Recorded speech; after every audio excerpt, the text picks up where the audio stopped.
इस ऐतिहासिक आम सभा के निर्णय भी ऐतिहासिक ही होंगे और मैं विश्वास दिलाती हूं कि निर्णयों में भारत का पूर्ण सहयोग इस सभा को प्राप्त होगा। अध्यक्ष जी, 70 वर्ष पूर्व इस देश के पश्चिमी तट पर सैन फ्रांसिस्को चार्टर के माध्यम से संयुक्त राष्ट्र की आधारशिला रखी गई थी। भारत इस चार्टर पर हस्ताक्षर करने वालों में से एक देश था, लेकिन तब हम स्वतंत्र नहीं थे। हमने आजादी उसके 2 वर्षों बाद हासिल की। जब संयुक्त राष्ट्र का उद्भव हुआ, उस समय एक कमजोर कदकाठी वाला इंसान अहिंसा के शक्तिशाली अस्त्र के जरिए एक ऐसे आंदोलन का आखिरी अध्याय रच रहा था जो विश्व भर में दबे कुचले और साम्राज्याधीन लोगों के लिए आशा की एक किरण साबित हुआ। मैं आभारी हूं संयुक्त राष्ट्र की, जिन्होंने उस अद्वितीय व्यक्ति के जन्मदिवस को अंतर्राष्ट्रीय अहिंसा दिवस के रूप में घोषित किया है। और ये एक सुखद संयोग है कि कल 2 अक्टूबर है, कल ही उनका जन्म दिवस है और कल हम ये दिन अंतर्राष्ट्रीय अहिंसा दिवस के रूप में मनाने जा रहे हैं। उन्होंने कहा था कि हम क्या करते हैं पर हमें क्या करने की क्षमता है, इन दोनों के अंतर की विवेचना करके हम विश्व की समस्याओं का समाधान खोज सकते हैं। उनका ये संदेश संयुक्त राष्ट्र के संदर्भ में बहुत सही बैठता है। अध्यक्ष जी, किसी भी व्यक्ति के जीवन में 70वां वर्ष एक ऐसा पड़ाव लेकर आता है जहां खड़ा होकर वो ये सोचता है कि मैंने क्या खोया, क्या पाया।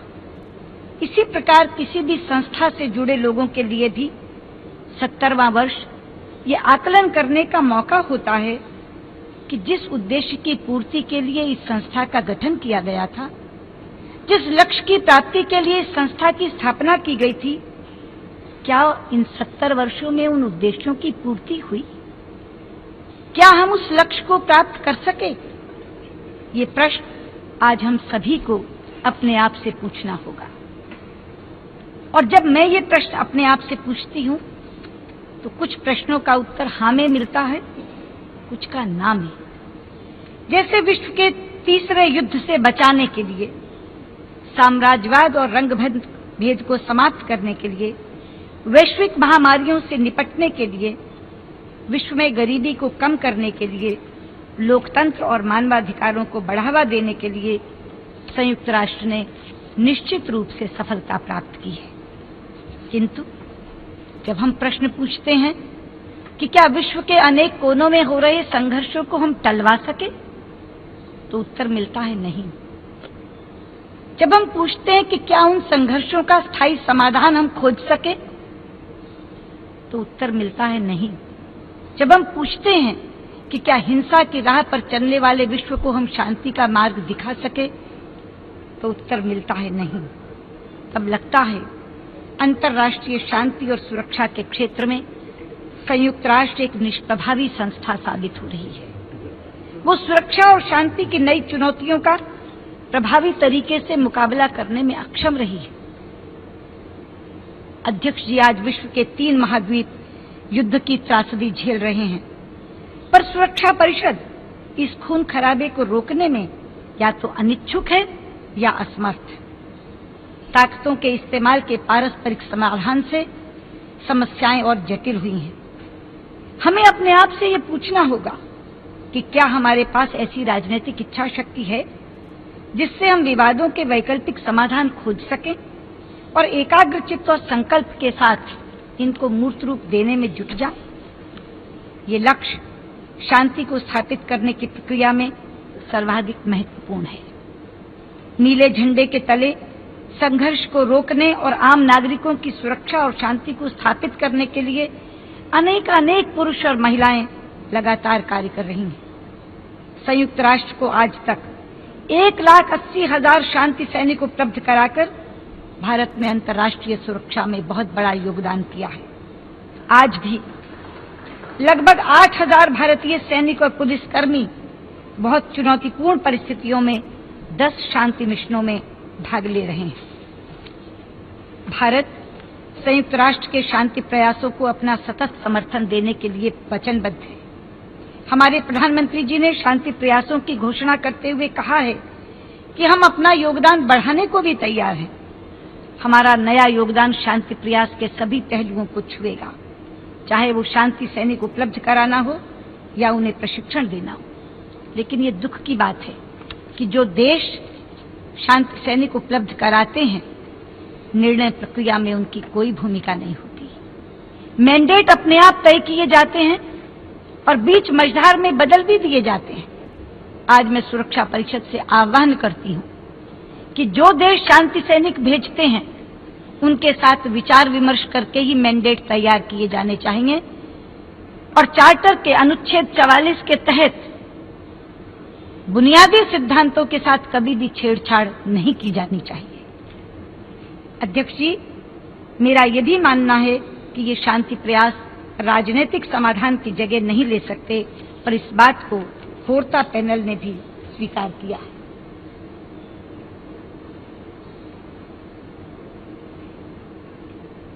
मैं इस 70वीं वर्षगांठ के अवसर पर उन 3,300 से अधिक शांति रक्षकों को, जिनमें भारत के 161 शांति रक्षक भी शामिल हैं, श्रद्धांजलि देना चाहूंगी, जिन्होंने शांति प्रयासों के लिए अपने जीवन का बलिदान दिया है। संयुक्त राष्ट्र संघ ने एक प्रस्ताव पारित किया है कि उन शांति सैनिकों की याद में एक स्मृति दीवार बनाई जाएगी।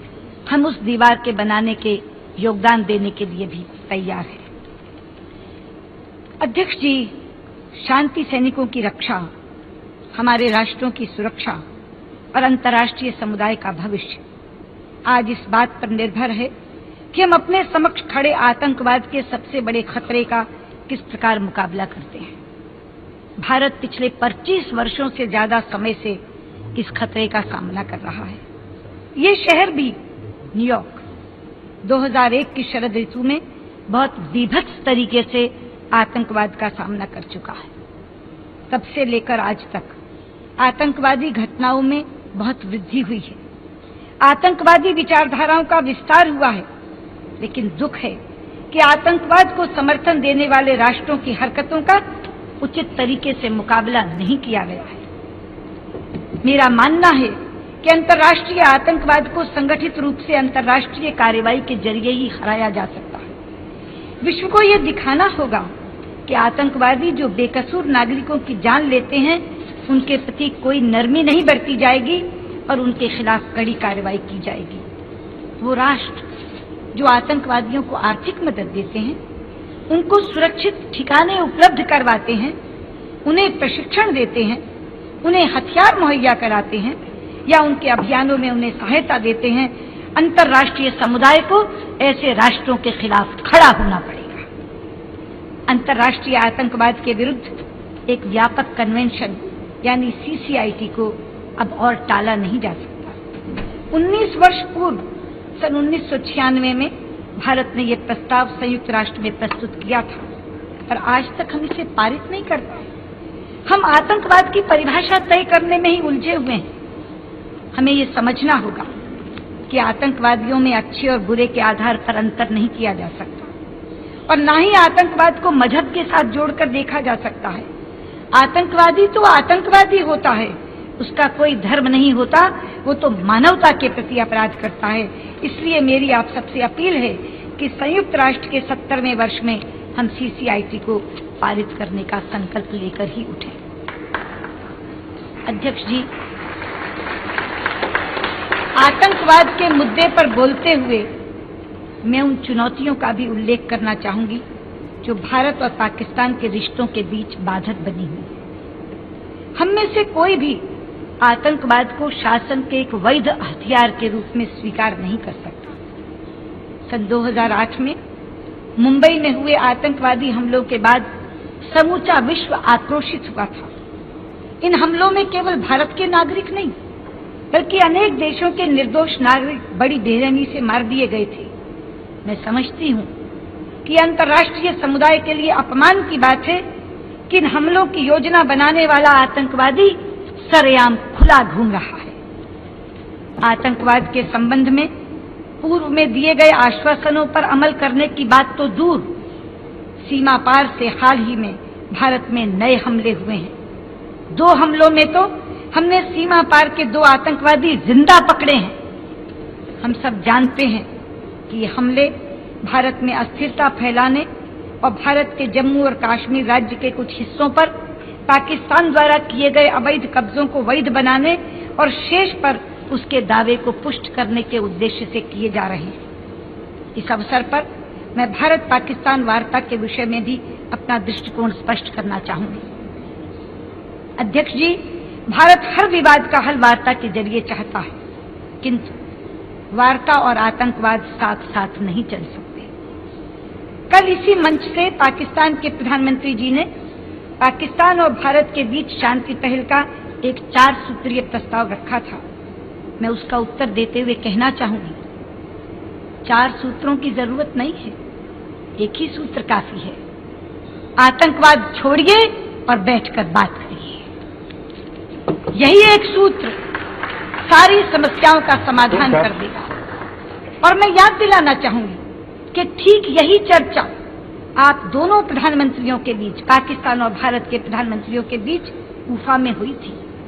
आप दोनों में ये सहमति बनी थी कि सीमा पर शांति बनाए रखने के लिए दोनों देशों के डीजीएमओज आपस में बात करेंगे और आतंकवाद से संबंधित हर मुद्दे पर बात करने के लिए दोनों देशों के एनएसए, राष्ट्रीय सुरक्षा सलाहकार, आपस में बात करेंगे।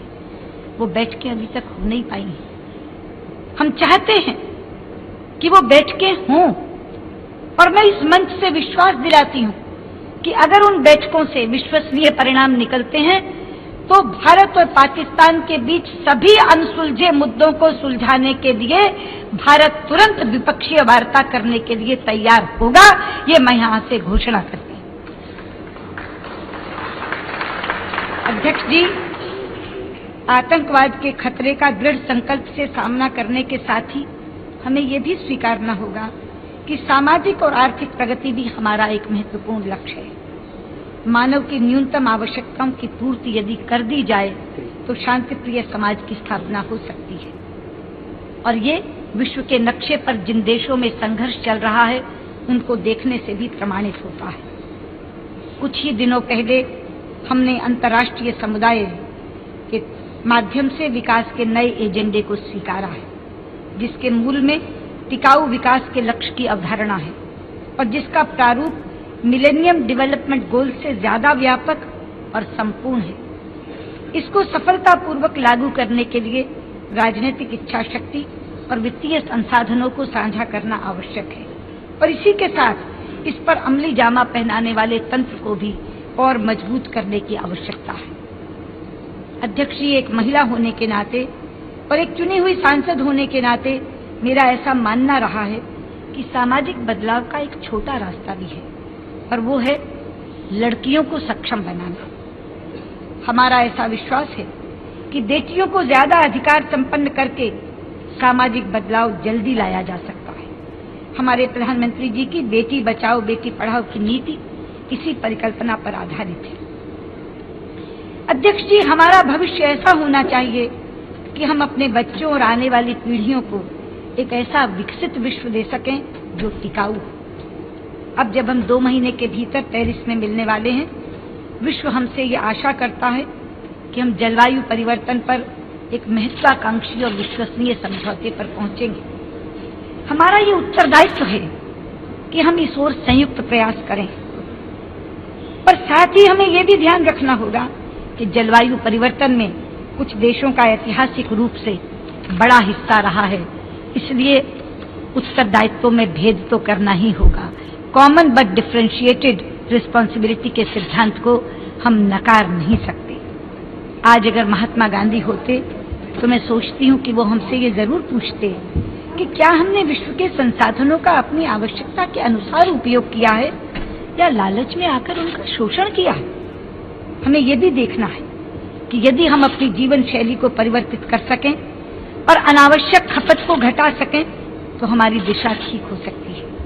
इसीलिए पेरिस समझौते को व्यापक और समानार्थी बनाना होगा और साथ ही इसमें ठोस कार्यवाही भी दिखानी होगी। विकासशील देश इस दिशा में ज्यादा प्रयास कर सकते हैं। यदि उन्हें धनराशि दी जाए तकनीक का हस्तांतरण कर दिया जाए और क्षमता विकास के लिए विकसित देशों से मदद दी जाए। भारत सदैव इस लक्ष्य की प्राप्ति के वैश्विक प्रयासों में स्वेच्छा से भागीदार रहा है। हम पेरिस में एक सार्थक, समानार्थी और प्रभावी समझौते को पाने के लिए अपनी अपेक्षित भूमिका का निर्वहन जरूर करेंगे। पर्यावरण के प्रति भारत की गहरी आस्था उसकी परंपराओं पर आधारित है, जिसमें प्रकृति को हमेशा से पवित्र माना गया है। इस पृथ्वी की खुशहाली हम सबके स्वास्थ्य से जुड़ी हुई है। इस संपूर्णता की सोच से प्रेरित होकर ही भारत ने संयुक्त राष्ट्र में अंतर्राष्ट्रीय योग दिवस मनाने का आह्वान किया था। इस वर्ष प्रथम अंतर्राष्ट्रीय योग दिवस को विश्व के 192 देशों में और संयुक्त राष्ट्र में भी बहुत धूमधाम से मनाया गया। मैं अंतर्राष्ट्रीय समुदाय का धन्यवाद देना चाहूंगी कि उन्होंने इस अवसर पर बेहद उत्साह और समर्थन दिखाया और मेरी आशा है कि हमने जो बीज बोया है वो एक दिन बहुत बड़ा पेड़ बनेगा। अध्यक्ष जी, वैश्विक महामारियों से निपटने के लिए शीघ्र कार्यवाही करने के लिए मैं राष्ट्रों को बधाई देना चाहूंगी। अपने संयुक्त प्रयासों से हम छोटी चेचक और पोलियो का लगभग उन्मूलन कर पाए हैं। HIV, एड्स और हाल ही में फैले इबोला को नियंत्रित किया जा सका है। हालांकि इस बात का दुख है कि इबोला को नियंत्रित करने से पहले बड़ी संख्या में लोगों को अपनी जान गंवानी पड़ी। इबोला संकट इस बात का उदाहरण है कि किस प्रकार राष्ट्रीय कार्यवाही और अंतर्राष्ट्रीय समर्थन के साथ किसी भी वैश्विक संकट से निपटा जा सकता है। हमें इस बात पर गर्व है कि इन प्रयासों ने भारत ने अपनी अपेक्षित भूमिका निभाई है। अपनी सफलता से प्रेरित होकर हमें अन्य स्वास्थ्य संकटों से निपटने के लिए अपने प्रयासों को दुगना करना चाहिए, चाहे वो टीबी हो, चाहे मलेरिया। स्वास्थ्य संकटों की तरह ही प्राकृतिक आपदाओं और मानव निर्मित संघर्षों से निपटने के लिए भी हमें साझा प्रयास करने होंगे। हाल ही के महीनों में अंतर्राष्ट्रीय समुदाय ने सीरिया, इराक और लिबिया के युद्धग्रस्त क्षेत्रों के शरणार्थियों की समस्या से निपटने में अपने आप को मुश्किल में पाया है। समय की मांग है कि इसके लिए राजनीतिक इच्छा शक्ति के साथ त्वरित कार्यवाही की जाए। हमारे अपने पड़ोस में हमने मानवीय संकटों का शीघ्र कार्यवाही और समग्रता के साथ सामना किया है, चाहे वो नेपाल हो या यमन।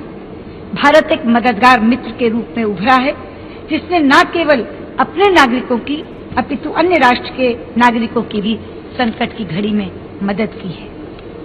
अध्यक्ष जी, पिछले 70 वर्षों में संयुक्त राष्ट्र की तरह भारत ने भी एक लंबा सफर तय किया है।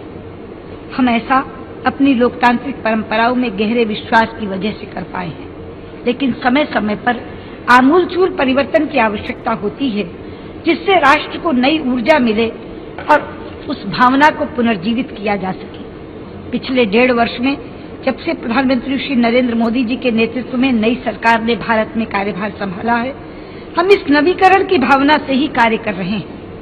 इसी भावना को भारत को अंतर्राष्ट्रीय मामलों में अपनी उचित भूमिका निभाने में और विश्व की बड़ी अर्थव्यवस्थाओं में सबसे तेजी से उभरती हुई अर्थव्यवस्था बनने में हमारी मदद की है।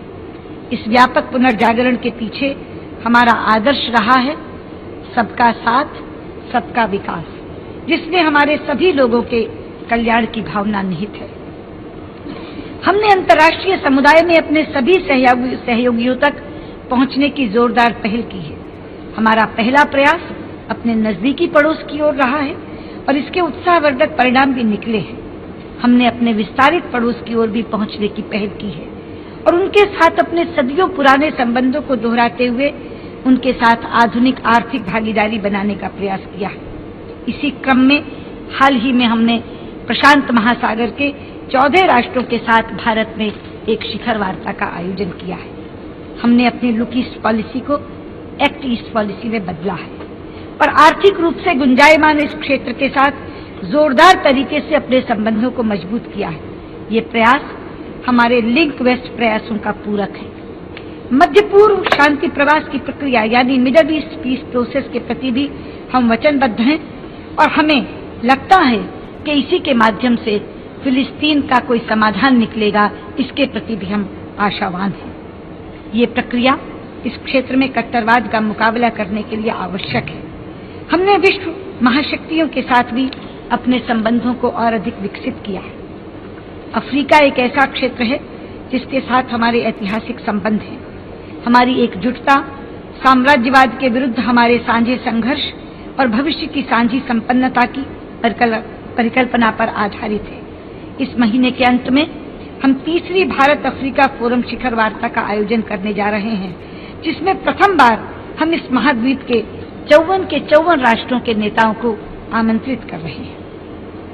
अध्यक्ष जी, एक परमाणु शस्त्र संपन्न राष्ट्र होने के नाते भारत अपने उत्तरदायित्वों के प्रति सजग है। हम वैश्विक स्तर पर भेदभाव रहित और पुष्टि योग्य परमाणु निशस्त्रीकरण के लिए प्रतिबद्ध हैं और इसमें हमारी ओर से कोई कमी नहीं आई है। अध्यक्ष जी, जैसा कि राष्ट्रों के साथ होता है वैसा ही संस्थाओं के साथ भी होता है। समय समय पर सुधार से ही कोई भी संगठन अपना सही अर्थ और उद्देश्य प्राप्त कर पाता है। हमारे विश्व में आज भी धनी और असरदार राष्ट्रों का प्रभुत्व है।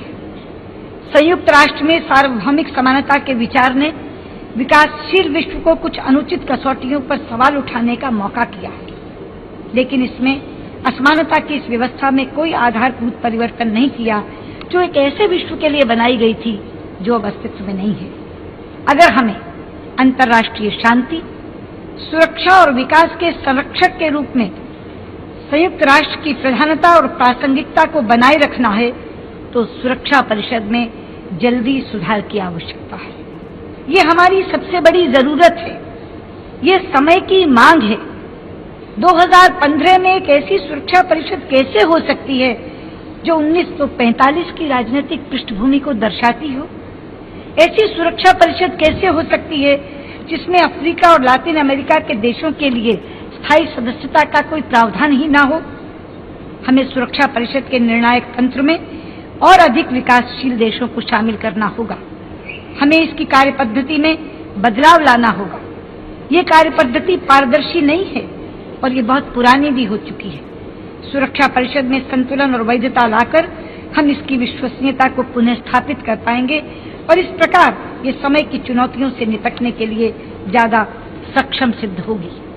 हमें इस बात की प्रसन्नता है कि पिछले 1 वर्ष के दौरान महामहिम सैम कुटेसा और महामहिम रात्रे जी के नेतृत्व में हम वो कर सके जो पिछले 2 दशकों के विचार विमर्श के बाद भी नहीं हो सका था। आम सभा द्वारा निर्णय 69/560 की सर्वसम्मति से स्वीकृति के साथ सुरक्षा परिषद के सुधार के लिए विचार विमर्श का एक पाठ सामने आया है।